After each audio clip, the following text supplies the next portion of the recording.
السلام عليكم، مرحبا بكم على قناة باتيس حنان. في هذا الفيديو ان شاء الله غادي نشارك معكم بريوات باللوز في الفران صحيين بمكونات طبيعية، كيجيو مقرمشين وكيبقاو محافظين على القرمشة ديالهم.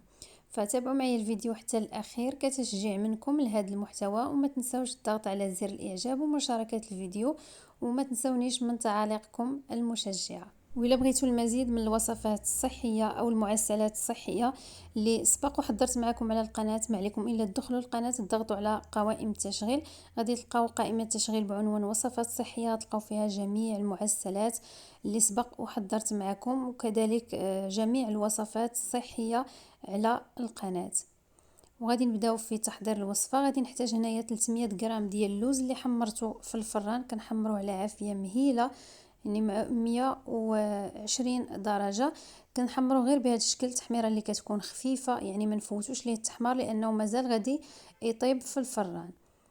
فغادي ناخذ هنايا كيف ما قلت لكم 300 غرام ديال اللوز، غادي نطحنها في الهاشوار، ما غاديش نسحقه بزاف، غادي نخلي اللوز شويه مسمد. انا بالنسبه لهاد الحشوه بغيت اللوز يبقى فيها شويه مسمد باش كيعطينا قرمشه في هاد الحشوه.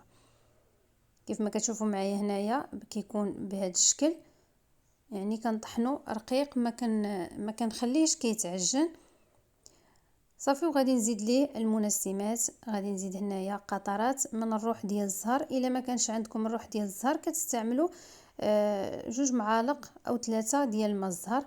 غير هنا هاد الروح ديال الزهر كتعطي مذاق اللي كيكون زوين بزاف. غادي نزيد القرفه، تقريبا نص معلقه صغيره ديال القرفه. وعندي هنايا 3 الحبات ديال المسكه حره اللي غادي نزيد ليهم شويه ديال، غادي نطحنهم مع شويه ديال الملحه، وغادي نزيدهم الخليط. هنا كتقدروا تزيدوا المنسمات اللي بغيتوا. وهنا غادي نزيد التمر، وهنا هذا خطأ درته في هذه الحشوه، فمن الاحسن انكم تجنبوا التمر في هذه الحشوه، لانه ما كيبغيش العافيه بزاف وما كيبغيش يطيب بزاف في الفران. فالبريوات كيبغيو الوقت باش كتحمر لينا الورقه وتقرمش، والتمر ما كيبغيش يبقى بزاف في الفران باش ما كيقصحش. فهنايا من الاحسن انكم تجنبوا التمر. فإلا ما ضبطوش درجه الحراره وضبطوا الطياب ديالو فغادي يقصح لكم، يولي حجره الا فوتوا ليه الطياب. فمن الاحسن ما تستعملوش التمر. انا هنايا درت هذا الخطا وفضلت انني ننصحكم باش ما تستعملوش. فقط خذوا كميه من اللوز وطحنوها حتى تولي على شكل زبده، وهي اللي غادي تجمع لكم الخليط. او ممكن انكم تجمعوا الخليط بشويه ديال الزبده دايبه، الزبده حيوانيه طبعا. انا هنا جاني الخليط كتير على الهاشوار فقسمته على جوج.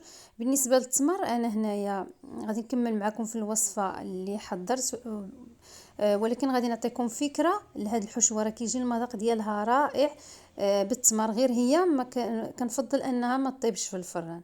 فممكن هنا بالنسبه ليا بقيت كنزيد كميه، زدت كميه اخرى من التمر. في الاول استعملت غير 5 الحبات ديال التمر ولكن ما كفاوش، فبقيت كنزيد تقريبا استعملت 14 حبه ديال التمر اللي كيكون رطب. ضروري ان التمر اللي كيكون معجن شويه باش كيطحن لينا بسهوله في الهاشوار. فبقيت كنزيد التمر حتى كيتماسك ليا الخليط وكيولي بهذا الشكل كيف ما كتشوفوا. فبالنسبه لهاد الحشوه ممكن انكم تستعملوها بحال هكا، تزيدوا ليها القرفه، الكوزه، تقدروا تزيدوا ليها البروبوليس، حبوب اللقاح بالنسبه للاطفال. فتزيدوا المنسمات اللي بغيتوا وتشكلوها على شكل كويرات وكتخليوها هي اللي كتفرقوا بها الصيام ديالكم، او كتعطيوها للاطفال في الفطور ديال الصباح. فكتبقى فكره اللي زوينه بزاف، وحشوه اللي كيجي المذاق ديالها رائع، وكتجي زوينه بالقرمشه ديال اللوز وبالحلاوه والتعليكه ديال التمر. فهي حشوه ناجحه وزوينه، ولكن من الاحسن اننا ما نطيبوهاش في الفران.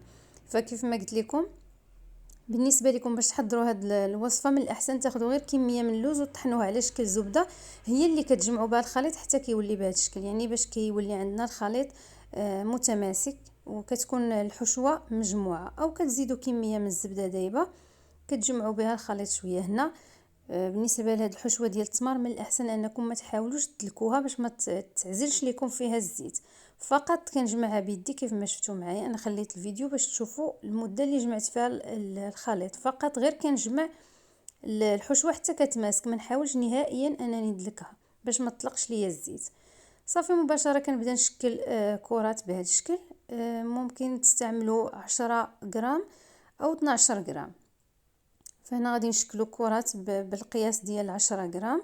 غادي نستمر بنفس الطريقه حتى نكمل الكرات كلهم. من بعد ضروري انني نغطي عليهم ببلاستيك باش ما الحشوه ما كتنشفش، وكنخليهم على جنب.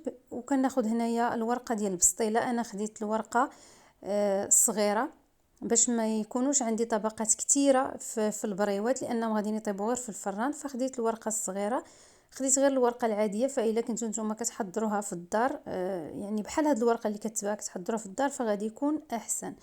اما البدائل ديال الورقه فمن الاحسن انكم تستعملوا الورقه العاديه، ما تستعملوش البدائل، لان ما كيكونش القوام ديالهم مزيان. ولكن تختاروا الورقه اللي تكون مزيانه. انا هاد الورقه راه عذبتني بزاف في التشكيل ديالها، فكانت كتقطع ليا. فمن الاحسن انكم تختاروا ورقه اللي تكون زوينه وتكونوا متاكدين من الجوده ديالها. فهنا كناخذ الورقه قطعتها الشرائط اللي كتكون فيها. الا درنا حشوه فيها 10 غرام فغادي نقطعوا الشرائط بالعرض ديال 4 سنتيمتر. الا درنا فيهم 12 غرام فغادي نقطعوا الشرائط بالعرض ديال 4.5 سنتيمتر.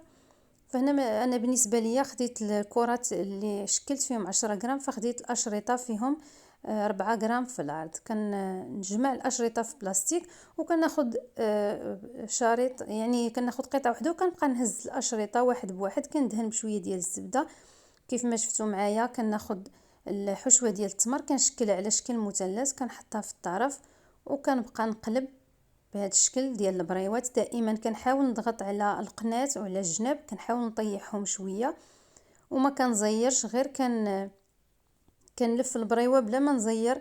كيف ما قلت لكم انا راه كانت كتقطع ليا هنا العجينه، راه عذبتني بزاف الورقه. فقط هنايا يعني بعض اغلبيه كانت كتقطع. فهنا صورت معكم بعض البريوات اللي ما كانت يعني الورقه خدمت بها مزيان ما تقطعاتش. فكان باش نوريكم الشكل كيفاش خدمتهم. كتكون عندنا البريوه بهذا الشكل. غادي نعاود معكم وحده. هنا كناخذ الشريط ديال الورقه كندهنوا بشويه ديال الزبده وكناخذ الحشوه كنشكلها على شكل مثلث اللي كيكون الطول ديال الضلع ديال هذا المثلث كيكون تقريبا على قياس العرض ديال الشريط ديال الورقه، او كيكون اقل منه بواحد المليمتر او 2 مليمتر، يعني باش كيكون عندنا فين نقلبوا الحشوه بلا ما تخرج لينا من الورقه. نتمنى تكونوا فهمتوني. يعني ما نحاولوش ان الحشوه تكون خارجه، يعني المثلث ما يكونش كبر من العرض ديال الشريط، يكون صغر شويه باش نقدروا نقلبوها وحنا مرتاحين ونتحكموا فيها مزيان. صافي كنشكلهم ديما الجهه اللي كنسد فيها الورقه كتكون كنحطها في اللاطه من الاسفل، وكنبدا كندهنهم. من بعد ما حطيتهم في اللاطه كندهنهم بالزبده دايبه بهذا الشكل. صافي هنايا في هذا الوقت راه كيكون الفران كيسخن. كنسخنوه من قبل على 160 درجه، يعني عافيه اللي كتكون مهيله. بما انني كيف ما قلت لكم مستعمله التمر اللي ما كنصحكمش انكم تستعملوه في هذه الوصفه، فكانت العافيه مهيله وما خصهاش تبقى بزاف في الفران، يعني تردوا معاها البال. غير ما تخليوهاش تحمر بزاف من التحت، لان كل ما تحمرت بزاف وكذلك تردوا البال مع الجناب ديال لاطا، كل ما تحمرت كل ما كتقصح. فكندخلها للفران حتى كتحمر كتاخذ لون ذهبي. وكناخذ العسل. انا استعملت النوع اللي شفتوا معايا. كنسخنو مزيان، ومن بعد ما كنخرج اللاطه مباشره كنخرجها من الفران كنحط البريوات في العسل اللي كيكون سخون باش كيشربوا ليا شويه العسل. انا هنا بالنسبه لي ما غاديش نخليهم مده طويله في العسل، لانني ما بغيتش العسل يدخل حتى لداخل.